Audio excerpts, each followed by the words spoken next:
정치 고수다. 오늘은 김성태 전 국민의힘 원내대표와 함께하겠습니다. 어서 오세요. 예, 안녕하세요. 안녕하세요. 국민의힘 전당대회 얘기부터 좀 여쭤보겠습니다. 이제 한 달 남았거든요. 그렇죠. 8월 22일이니까 네. 딱 한 달이네. 네. 그런데 친윤 대 비윤 얘기하다가 찬탄 반탄 얘기하다가 지금은 친길 반길 얘기가 나왔거든요. 참 우스운 꼴 되는 거죠. 이 전환길이라는 이 양반이 보수의 가치와 철학을 뭐 정치적으로 얼마나 실천하고 경험한 친구냐 하면은 전혀 백지 상태예요. 어느 날 윤석열 탄핵 반대 그 전국에 그 아스팔트 이제 위에서 나름 정치적 소신을 자기가 이제 밝히고 자기의 직업이었던 그 한국사 강사직도 던져버리고 이제 이 판에 뛰어드는 거지 않습니까? 근데 이번이 윤 어게인, 그러니까 윤석열 전 대통령의 12.3 비상계엄을 옹호하고 윤석열 지금 대통령이 깜빵에 그러니까 구치소에 있는 것은 이건 잘못된 거다. 한마디로 정치 보복이고 정치 탄압이고 내란 프레임으로 이거는 억울하게 지금 구치소 생활을 하고 있다. 이런 주장을 하는 사람이잖아요. 이런 사람이 그래도 대한민국이 올해 강보 80주년 지금 헌정 76주년 그래도 이 보수 세력들이 집권을 50년 이상 한 그런 정치적 역량과 경험이 풍부한 그런 집단인데 어떻게 하다 저런 친구들이 그냥 마치 말이야 지금 절체절명이 이 위기 상황에서 저 친구가 앞으로 22일 전당대회에서 윤석열 대통령을 지지하는 후보를 자신은 당대표 최고위원으로 나서지는 못하지만은 누굴 만들겠다. 거기에 지금 자고우면하는 그런 당내 뭐 어떤 주자들이 있다면 이거야말로 한심의 작태죠. 아니 그러니까 김문수 후보는 전환길 씨를 받아들여야 된다라는 입장이고 안철수 후보 같은 경우는 그래서 김문수 후보를 공격을 하는 거잖아요. 지금 대표님 말씀하신 것처럼 전환길 씨는 친윤에 가까운 사람, 인사를 지지하겠다라는 입장인데 그러면 지금 대표님 보시기에 이 구도가 친윤계에서 지지하는 사람이 이번에도 당대표가 될 수 있는 구도다. 그렇게 보시는 겁니까? 나는 그렇게 미리 예단하고 싶지는 않아요. 그렇지는 않으니까. 지금 당이 네. 절체절명의 위기 상황이기 때문에 2021년도도 당이 엄청나게 질이멸렬을 하고 제대로 된 당의 당권 리더십이 없었어요. 쉽게 말하면 차기 대선 주자도 급도 보이지도 않았고 그렇기 때문에 당이 상당히 큰 위기를 겪고 있을 때 그때 뭐 노원에서 세 번이나 내리떨어진 30대의 그런 이준석이라는 이 청년이 당권을 손에 쥡니다. 그 박근혜 탄핵의 강을 건너자 그러면서 대구 TK의 성지 대구에서부터 그 바람을 일으킨 거예요. 그때 이준석을 선택한 이 전략적 사고도 그때 현역 의원들 중심의 쉽게 말하면 지도부들이 이준석을 만든 건 아니에요. 되려 이 사람보다는 뭐 나경원이든지 그런 상대 후보에 대해서도 그렇지만은 이준석이라는 이 젊은 청년을 우리 책임 당원들은 전략적인 선택을 했고 그 사람을 선택함으로써 당이 새로운 변화를 가져갈 수가 있었거든요. 지금 상황이 딱 그런 상황이라고 봅니다, 저는. 그렇기 때문에 그 징조가 지난 특히 건영시의 건성동 이 투톱 체제가 후보 교체 사건을 만들었었어요.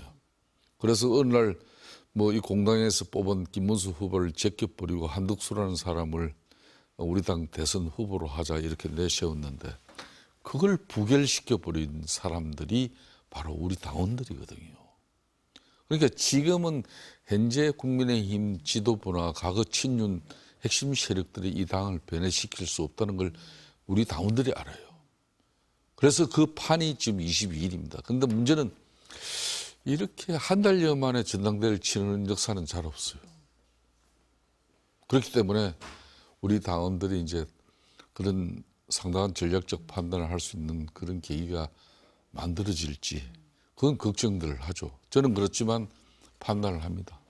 변화를 일으킨다면 당원들이 할 수 있다. 전략적인 판단을 할 수 있다. 이렇게 보시는 겁니다, 지금. 예. 윤희숙 혁신위원장은 어떤 얘기를 했냐면 전환길 씨 출당 조치해야 된다. 그리고 전 씨와 관계 있는 중진들에 대해서도 징계해야 된다 이런 얘기를 했고요. 송원석 비대위원장은 기존에 이런 입장은 아니셨는데 바뀌었어요. 보니까 전시 언행에 대해 조사하고 보고하라고 지시했다 이렇게 얘기를 했거든요. 이 문제 어떻게 해결해야 된다고 보십니까? 조사하고 보고받아야 할 문제가 아니죠. 그건 아니다. 이거는 이미 뭐 6월 달에 전한길 씨 본명으로 자신이 우리 당은 뭐 온라인으로 입당이 가능하니까 자신이 또 밝혀서 이게 당원 가입이 된 걸 이제 우리가 알게 된 거고 그러면 그 당원 가입 이전에 이분이 어떤 처신과 행동을 했는 거 다 알고 있잖아요. 그리고 요 근래 이제 국회에서 주최하는 그런 윤상현 의원, 장동영 의원, 뭐 나경원 이런 분들이 쉽게 말하면 저 사람을 국회까지 끌어들인 겁니다. 우리 판에. 당연히 그런 사람들에 대한 책임을 물어야 된다는 이야기가 나올 법도 한 거고 그런 측면에서 송원석 비대위원장은 지금 우리 당이 윤석열 대통령 파면 이후에 또 지난 대선에서 참패하고 나서 야당이 된 지금도 국민들이 신뢰를 보내주지 않고 있다면은 국민적 신뢰가 상실된 야당은 야당이 아니기 때문에 이제 합리적 보수의 근본적 가치와 또 철학을 공고해야 되겠다 그러면 이런 사람을 내쳐야 되겠죠. 충분하게 내칠 수 있는 권한이 최고위에서 비대위원회에서 의결만 해버리면 끝나는 사안이에요. 그렇게 작업하면 뭐 누굴 뭐 조사시키고 뭐 할 필요도 없어요. 그 윤희수 혁신위원장이 얘기했던 대로 출당 조치하고 징계까지 가야 된다라고 보시는 본인이 거네요? 뭐 자신있어 출당 공고를 해버리는데 안 나가면 10일 만에 그냥 끝나는 겁니다. 지난번에 이런 사건도 있었죠. 윤석열 변호인 중에 한 사람 김계리 변호사라고 이분이 우리 당 뭐 입당을 근데 사전에 그건 알려지니까 국민 여론은 안 좋고 우리 당원들 여론은 안 좋으니까 그때 당 지도부가 입당을 허용하지 않았잖아요. 그렇죠? 그러면 김계리 당시 변호사 같은 경우는 지지 기반이나 세력이 없기 때문에 그런 조치를 하고 전한길은 뭐 아스팔트 뭐 이런 윤석열 뭐 한남동 간자 앞이고 뭐 이런 자신을 따른 지지 기반이 있고 자신이 또 유튜브를 하니까 그게 유튜브에 또 뭐 이렇게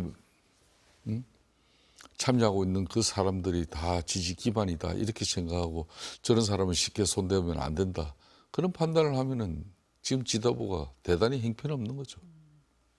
가능한 조치다. 대표님은 이렇게 보시는 거고. 그렇습니다. 네, 윤희수 혁신위원장이 인적청산 얘기도 계속 했었잖아요. 네. 이번에 후보로 나온 조경태 의원도 인적청산 대상으로 45명 플러스 알파를 얘기했는데 우리가 45명 얘기를 하면 한남동 관저로 갔던 의원들이 바로 떠오릅니다. 그랬더니 장동혁 후보는 내부 총질이다 이렇게 얘기를 했어요. 이런 상황이라면 인적청산이 가능한 겁니까?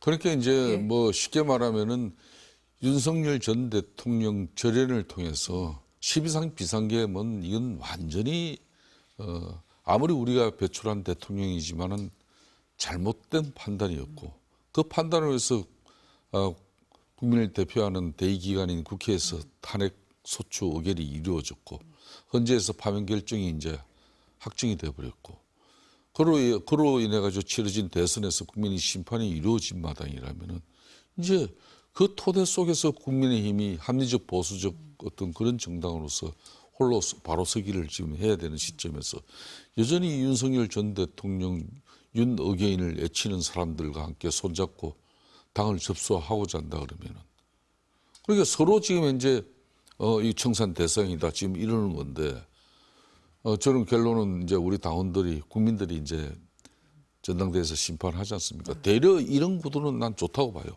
한 번은 이런 뭐 고통이 있더라도 국민적 심판 그리고 당원들의 심판을 받아봐야 되는 겁니다. 과연 영남권 중심의 이 정당으로서 제1 야당의 지위를 가지고 제대로 이재명 정부를 견제 비판하고 거대 입법 권력 미당을 대응할 수 있는 건지 안 그러면 다시 내년 지방선거도 고려해서 이 변화된 모습을 가지고 국민들에게 우리가 다가가는 그런 인적 청산의 계획이 이루어지는 정당으로 갈 건지 이걸 이제 심판받아야죠. 그럼 대표님이 지금 이제 당원들의 전략적 판단 말씀을 하셨는데 그때 나오는 얘기가 그럼 이 구도 속에 한동훈 전 대표가 들어갈 거냐 말 거냐 어떻게 보세요? 저 개인적으로 볼 때는 저는 이분이 참여할 거라고 봅니다. 참여할 거다. 예. 만일 흔히 말하는 이 탄핵 찬성 그리고 이제 13 비상계엄에 대해서 이혼 불법적 이 비상계엄에 대해서 우리 당은 분명한 전련을 해야 된다. 그리고 청산을 해야 된다.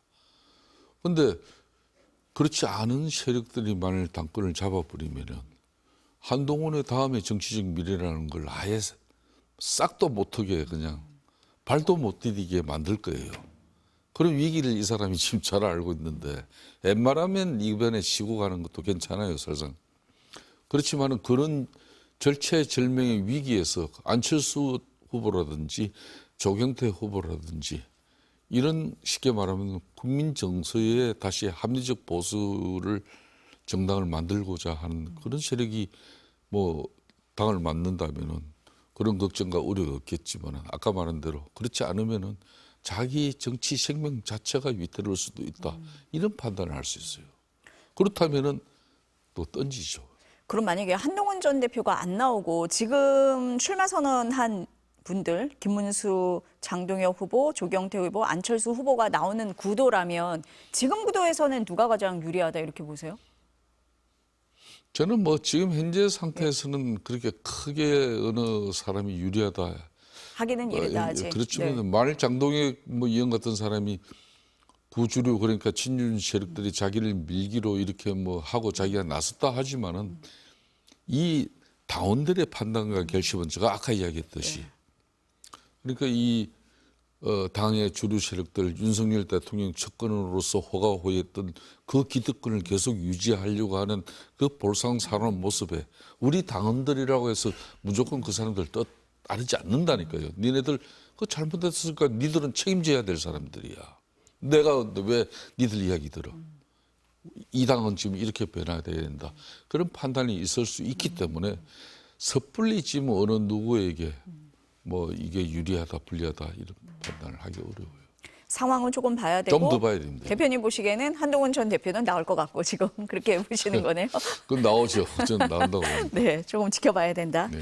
홍준표 전 대구시장이 오랜만에 등장을 했습니다. 지금 네. SNS에 보니까요. 혁신의 핵심은 당의 자발적 해산이다.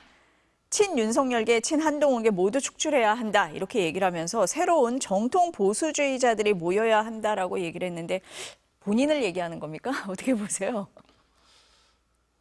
뭐 지금 홍준표 전 시장 같은 경우는 보수가 재편될 거라고 보고 있습니다. 저도 개인적으로는 그러면은 윤석열 전 대통령의 그런 엄청난 국가 혼란을 자초한 그런 대통령으로서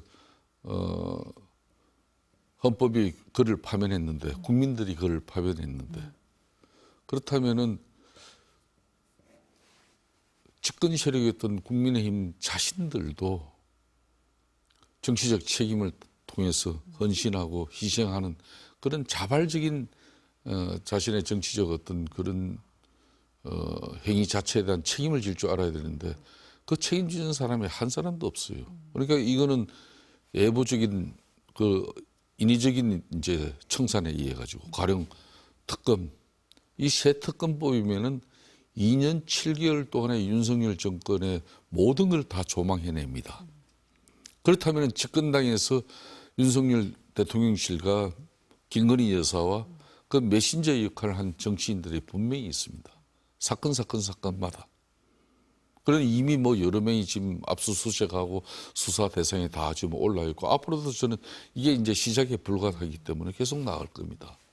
그렇다면은 그렇게 해서 지금 이제 보수가 재편되는 어떤 그 상황을 맞이하는 것보다는 당이 자정 노력을 통해서 이 변화와 혁신을 통해서 그런 사람들이 이선에 정치적 이선 후퇴를 하고 다음 총선은 불출마 선언을 하고 이렇게 해서 당이 자정될 수 있는 그런 자신을 던질 줄 아는 사람이 한 명도 없어요. 불행하게도.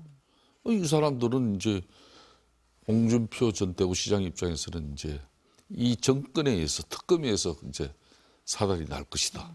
그때 되면은 보수가 재편된다. 이렇게 보기 때문에 지금 뭐 친윤 친한 이 친구들 다 이제 청산이 되어지고 새로운 정통 보수로 자기를 포함한 우리가 새로운 보수의 기치를 내걸자 이 이야기입니다. 보수 재편을 지금 내다보고 네. 이렇게 얘기를 한 거다. 네. 지금 정치 탄압 뭐 의원들 수사 말씀을 하셨는데 윤석열 전 대통령이 어제 옥중 메시지를 냈습니다. 내용이 말도 안 되는 정치 탄압 저 하나로 족하다 이렇게 얘기를 했는데 어떻게 해석하세요, 대표님? 정치 탄압 본인 하나로 그러면은 족하다 그러면은 본인이 다 그럼 책임을 져야지. 12.3 비상계엄을 하는 과정에 그 많은 국무위원들 다 정상적인 절차에서 국무회의 절차를 통해 가지고 이 계엄이 선포됐다. 계엄이 선포됐다. 그리고 계엄군들도 다 그런 계엄 선포와 함께 계엄군의 일환으로 이렇게 경고형 계엄을 하기 위해서 실탄 장탄 없이 이렇게 국회에 들어갔다. 이 자기 주장을 이렇게 하고 있지만은 그걸 아무도 동의를 안 하고 있는데. 근데 그때 지금 현재 심판 과정이나 지금 서울중앙지법에서 이제 재판을 받는 과정이나 자기 책임으로 다 집니까 지금? 모두 다 자기 참모들에게 책임을 전가해 놓고 지금 와서 정치 그 사람들 보복 탄압하지 말라. 이제 자기가 그렇게 믿던 김성훈 경호처장도 체포 저지 지시는 윤석열이었고, 네? 또 누굽니까 김태효 그런 안보 차장도 해병대 최상병 관련해 가지고 경로했다는 사실 인정해주고, 강희국 부속실장 계엄 관련한 그 문서 허위 문서 만들었고 이 윤석열 대통령이 보고했다는 거 다 이제 실토해 버리니까. 이제 지금 와서 저런 이야기를 하는 건데 저는 대단히 정치 도의적으로도 참 책임 없는 처신이다. 박근혜 전 대통령 2017년 탄핵 이후에 박근혜 대통령의 처신을 한번 보십시오. 진정 어린 본인 그 할 말 많아도 말 한마디 안 하고 5년의 옥고를 종이 치렀습니다. 저분은 뭐예요? 사실상 보수를 이렇게 다 망친 사람이 결론은 어제 성명서를 통해서 자기 지지세를 유지하고 결론은 자신은 정치적으로 언제든 사면복권을 통해서 살아남을 것이다. 그렇기 때문에 나는 정치적 나의 기반이 있어야 된다. 그런 측면에서 이번 국민의힘 전당대회를 앞두고 자기는 억울하게 이재명 정권으로부터 정치 보복의 희생양이다. 나는 희생양으로 이렇게 내가 서울구치소에서 억울하게 깜빵이 있지만은 내 대통령실 참모들이나 또 계엄에 참여했던 그 장군을 비롯한 군 관계 인사들 수사 중단하라. 이게 지금 저 이야기가 참 앞뒤가 안 맞는 이야기죠. 지지층을 향해서 하는 얘기다. 대표님 이렇게 보시는 저는 거네요. 지지층 결속을 위해서 네. 이제 자기는 한마디로 앞으로도 계속 정치적 지도자의 어떤 자기 자신의 지위를 공고히 유지하겠다. 그거죠. 혹시 이 시각은 어떻습니까? 어제 그 김건희 국정농단 특검에서 김건희 여사에게 8월 6일 날 조사받으러 나오라고 했잖아요. 그 이후에 메시지가 나와서 혹시 그거하고 연관된 거 아니냐라고 보는 시각은 어떻습니까? 그러니까 어제 네. 본인 성명서 그 내용에 보면은 사실상 김건희 이름만 빠졌지 정치 보복 탄압하지 말라는 그 많은 사람 중에 당연히 김건희 포함이겠죠. 저는 그렇게 해석합니다. 다 포함해서 그런 걸로 본다. 네. 그렇습니다. 여쭤볼 게 많았는데 오늘 국민의힘 얘기만 하다 끝나서요. 다음 주에는 좀 다른 얘기도 하겠습니다. 예. 오늘 말씀 여기까지 듣겠습니다. 감사합니다. 예, 감사합니다.